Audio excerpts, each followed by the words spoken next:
क्यों एक भोली भाली औरत अपने पति की मूर्ति के साथ जलकर अपने प्राण त्याग देती है? क्यों राजा विक्रमादित्य को एक चक्रवर्ती सम्राट होते हुए भी किसी दूसरे राजा के यहाँ नौकरी करनी पड़ती है? क्या राजा विक्रमादित्य एक मरी हुई औरत को फिर से जिंदा कर पाएंगे? जानने के लिए देखिए ये जबरदस्त कहानी।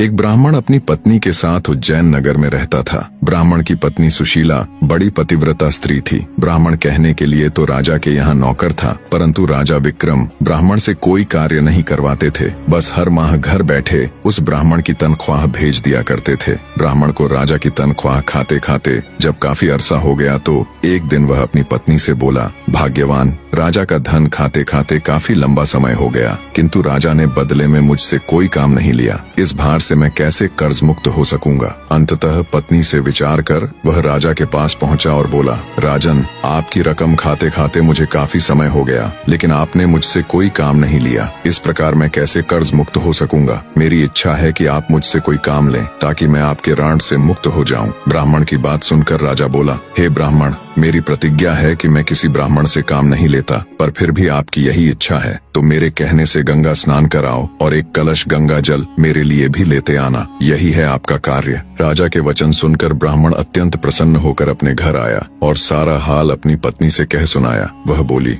स्वामी, आप चले जाओगे तो मैं आपके पीछे अन्न जल कैसे ग्रहण करूंगी? मेरा तो यह नियम है कि बिना आपके दर्शन किए अन्न जल ग्रहण नहीं करती। ब्राह्मण बोला, मैं अपनी मूर्ति बनवाकर घर के अंदर स्थापित कर दूंगा, तू उसके दर्शन करके अपना गुजारा कर लेना। यह कहकर उसने अपनी मूर्ति बनवाई और घर में स्थापित करवा दी और आवश्यक सामान ले राजा के पास जाकर बोला, महाराज, अब मैं जा रहा हूँ, मुझे आज्ञा दीजिए और मेरे पीछे से कृपा करके मेरी पत्नी की खैर खबर लेते रहना। उसको अब मैं आपकी शरण में छोड़े जा रहा हूँ। ब्राह्मण के वचन सुनकर राजा विक्रमादित्य बोला, हे ब्राह्मण, आप किसी बात की चिंता न करें और निश्चित होकर जाएं। आश्वासन देकर राजा ने उसे मार्ग व्यय के लिए धन देकर विदा कर दिया। ब्राह्मण के गंगा स्नान पर जाने के बाद ब्राह्मणी हर रोज पहले उसकी मूर्ति को भोग लगाती और बाद में खुद खाती। एक दिन ब्राह्मण के पड़ोस में आग लग गई। वह आग इतनी तेजी से फैली कि देखते ही देखते ब्राह्मण ब्राह्मणी के घर तक आ पहुंची। ब्राह्मणी अपने घर में लगी आग देखकर अपने पति की मूर्ति से कहने लगी, हे स्वामी, घर में आग लग गई है, कृपया बाहर चलो। जल्दी ही आग ने पूरे घर को अपने चपेटे में ले लिया,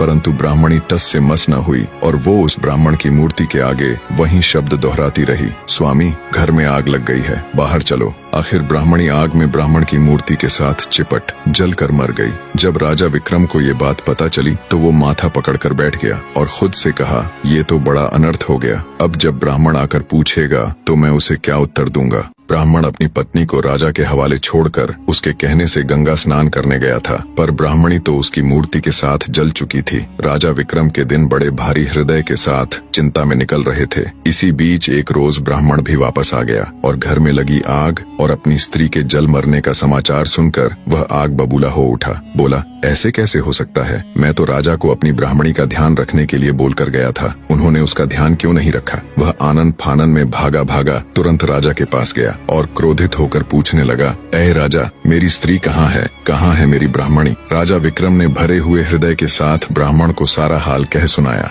और बोला, हे ब्राह्मण देव, क्रोधित मत होइए, मैं किसी अन्य ब्राह्मण की योग्य कन्या से आपका पुनर्विवाह करा दूंगा। ये सुन गुस्से में ब्राह्मण बोला, हे राजा, जहाँ से भी हो मेरी वही स्त्री मुझे लाकर दो जिसने मेरी प्रतिमा के साथ जलकर अपने प्राण त्याग दिए, अन्यथा मैं यही आपके दरबार में अपना सिर पटक पटक कर अपनी जान दे दूंगा। और याद रखना राजा, तुम्हें एक नहीं बल्कि 2 निरपराध लोगों की हत्या का पाप लगेगा, तुम्हें एक ब्राह्मण का श्राप लगेगा। राजा ने लाचार होकर कहा, शांत हो जाइए ब्राह्मण देव, तनिक मेरी बात सुनिए और जो मैं कह रहा हूँ वैसा करिए। अपनी स्त्री के अस्थि अवशेष संचय कर उन्हें रख लीजिए और मुझे 1 माह का समय दीजिए, मैं तुम्हारी स्त्री को जीवित करने की कोई युक्ति करता हूँ। ये सुन ब्राह्मण कुछ शांत हुआ और जैसा राजा ने कहा था वैसा ही किया। राजा विक्रम अपना राजकाज अपने मंत्रियों को सौंपकर सादे बाणे में अमृत की तलाश में चल पड़ा। चलते चलते कई दिनों के बाद वो एक गांव में पहुंचा। कई दिन चलने की थकान के कारण वो एक मकान के दरवाजे पर पड़ी चारपाई देख थका मांदा उसी पर बैठ गया। उस मकान में एक वृद्धा और उसकी पुत्र वधू रहती थी। वृद्धा का बेटा बहुत दिनों से कहीं बाहर गया हुआ था। उसी के संताप में उसकी पुत्र वधू और वो हमेशा दुखी रहती थी।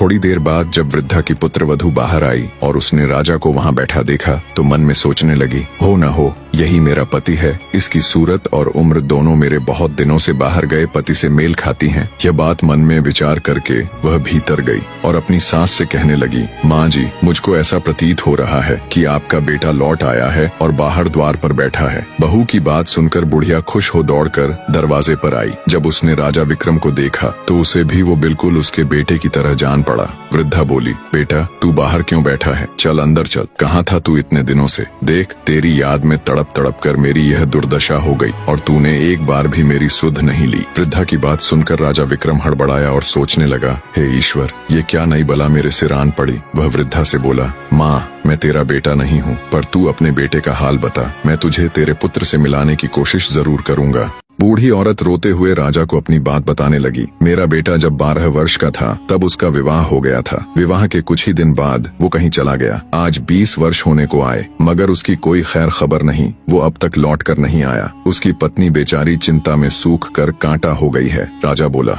बुढ़िया माई, क्या तुझे उसके या उसके किसी पते के बारे में मालूम है कि वह कहाँ है? वृद्धा ने कहा, मैंने कुछ लोगों से सुना है कि दक्षिण दिशा में वीरसेन नामक राजा राज्य करता है, जो हर रोज गरीबों में 1.25 मन सोना दान करता है। उसी राजा के महल में मेरा बेटा दुर्जन नौकरी करता है। तब विक्रमादित्य ने कहा, बुढ़िया माई, अब तू किसी बात की चिंता मत कर। ईश्वर चाहेगा तो तेरा बेटा शीघ्र ही तुझसे आकर मिलेगा। इतना कहकर राजा विक्रम वहां से दक्षिण दिशा की ओर चल दिए। कुछ दिनों की यात्रा के पश्चात वे दक्षिण दिशा पहुंच गए। विक्रम वहां से पूछते पूछते राजा के महल के द्वार पर पहुंचा और द्वारपाल से बोला, भाई, आप दुर्जन को मुझ पथिक का संदेश भिजवाने का कष्ट करें कि तुम्हारे गांव से एक आदमी आया है और वह तुमसे मिलना चाहता है। द्वारपाल ने भीतर जाकर दुर्जन को विक्रम का संदेश दे दिया, जिसे सुनकर वह द्वार पर आया और विक्रम को अपने गांव का निवासी समझकर उसे अपने डेरे पर ले गया। विक्रमादित्य ने कहा, भाई, तुमको ऐसा नहीं करना चाहिए था। जब से तुम आए हो तब से घर की सूरत तक नहीं देखी। तुम्हारे घर तुम्हारी माता और पत्नी रो रो कर दिन बिताती हैं। तुम्हारे लिए उचित यही है कि जैसे भी बने शीघ्र ही उनकी सुध लो। दुर्जन बोला, भाई, मैं क्या करूं?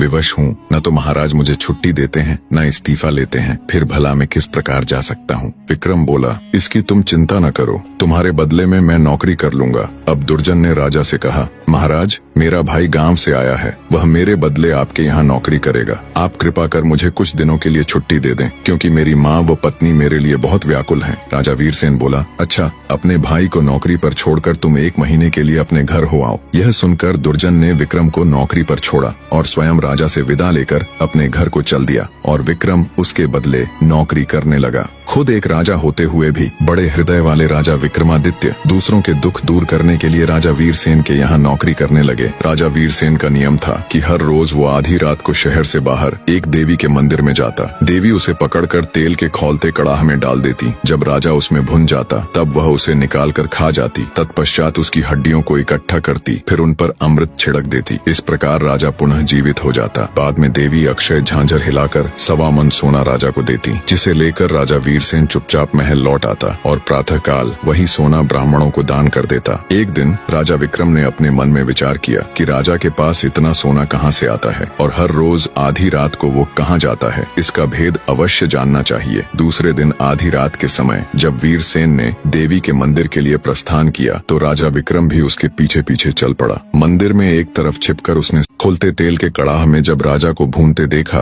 तो विक्रमादित्य का हृदय द्रवित हो उठा। सारा हाल देख वो भारी हृदय के साथ अपने स्थान पर वापस आ गया और विचार किया, राजा बड़े कष्ट से सोना लाता है, कैसे भी करके इसका दुख दूर करना चाहिए। राजा विक्रम बाजार गया और हर तरह के मेवे, सुगंधित वस्तुएं और तरह तरह के मसाले ले लिए। जब आधी रात का समय नजदीक आया तो विक्रमादित्य ने अपने शरीर को जगह जगह से चाकू से चीरकर सभी प्रकार के मसाले और मेवे कटे हुए स्थान पर भर लिए। अत्यंत पीड़ा सहन करते हुए राजा विक्रम चुपचाप राजा वीरसेन के कक्ष में गए और अपनी जेब से जादुई बीर निकाल उन्हें हुक्म दिया, जब तक मैं न आ जाऊं तब तक तुम राजा वीरसेन को ऐसी गफलत में रखना कि उसे होश न आए। खुद राजा वीरसेन की जगह देवी के मंदिर में पहुंच गया। विक्रम जब देवी के मंदिर में पहुंचा तो भूख से व्याकुल देवी ने उसे पकड़कर तुरंत कड़ाह में डाल दिया। जब वह भुन गया तो देवी ने उसे निकाल कर खाया। देवी ने इतना स्वादिष्ट गोश्त आज तक नहीं खाया था। वो हर रोज वीरसेन को भून कर खाती थी और उसे जीवित कर देती थी।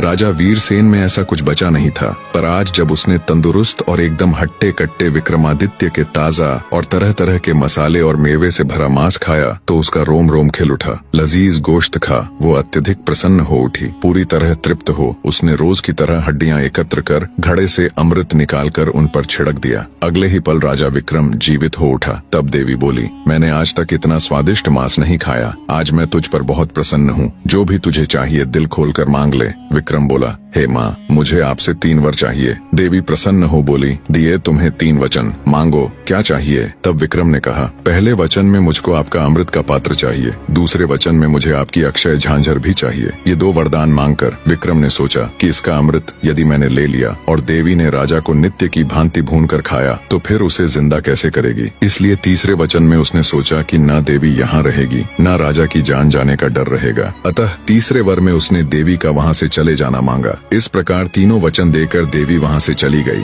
राजा विक्रम अमृत कलश और अक्षय झांझर ले वापस आ गया। उसने सोते हुए राजा वीरसेन के पास से अपने जादुई बियर उठा ली। थोड़ी देर में जब वीरसेन की आंख खुली तो समय देख वह घबराकर मंदिर की ओर दौड़ा। वहाँ जाकर उसने देखा तो कोई नहीं था, कड़ाहा भी आधा पड़ा था। यह देखकर वह बहुत घबराया और मन में सोचने लगा, सुबह सोना कहाँ से दान करूंगा। लोग कहेंगे कि राजा दिवालिया हो गया, खजाने में धन नहीं रहा। ये सोचते सोचते वो घर आकर पलंग पर पड़ गया। चिंता में उसे रात भर नींद नहीं आई। करवटें बदलते बदलते ही सवेरा हो गया। भिक्षुक पुकारने लगे, महाराज प्रातः काल हो गया, दान करने के लिए सिंहासन पर विराजिए। भिक्षुकों की पुकार सुनकर राजा अत्यंत दुखी हो रहा था। महल के बाहर भिक्षुक चिल्ला रहे थे। राजा शर्म और शोक में डूबा भिक्षुओं की आवाज सुन रहा था। राजा को शोक के समुद्र में डूबा देखकर विक्रम ने कहा, हे महाराज, सुस्त क्यों हैं? सोना दान क्यों नहीं कर रहे? वीरसेन ने आदि से अंत तक सारा हाल विक्रम को कह सुनाया और बोला, आज यह ब्राह्मण वर्ग विमुख हो जाएगा तो बड़ा अन्याय होगा। तब विक्रमादित्य ने राजा वीरसेन को अक्षय झांझर दी और कहा, लो निकाल लो, इसमें से और बांट दो। इसके लिए अब तुम्हें कहीं जाने की जरूरत नहीं है, इसे अपने पास रखो। अक्षय झांझर देख राजा वीरसेन ने हैरान होते हुए पूछा, यह झांझर तुम्हारे पास कैसे आई?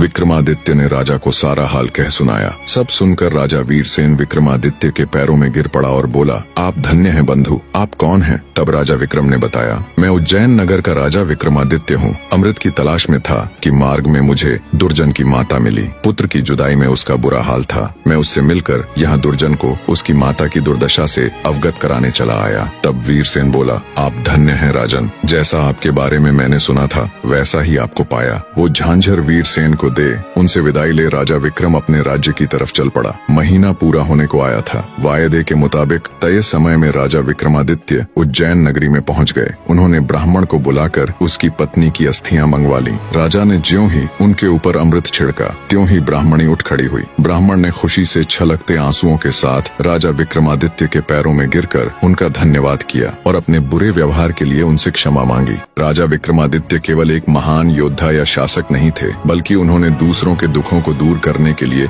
अपने जीवन को जोखिम में डालने से भी परहेज नहीं किया। उनकी अमृत की तलाश, एक ब्राह्मण के दुखी परिवार को जोड़ने का संकल्प और राजा वीरसेन की समस्या को हल करने के लिए अपनी अद्वितीय योजनाएं यह दर्शाती हैं कि एक सच्चा राजा केवल अपनी प्रजा का भला सोचता है। निष्कर्ष, जब हम अंदर से किसी का भला सोचकर किसी का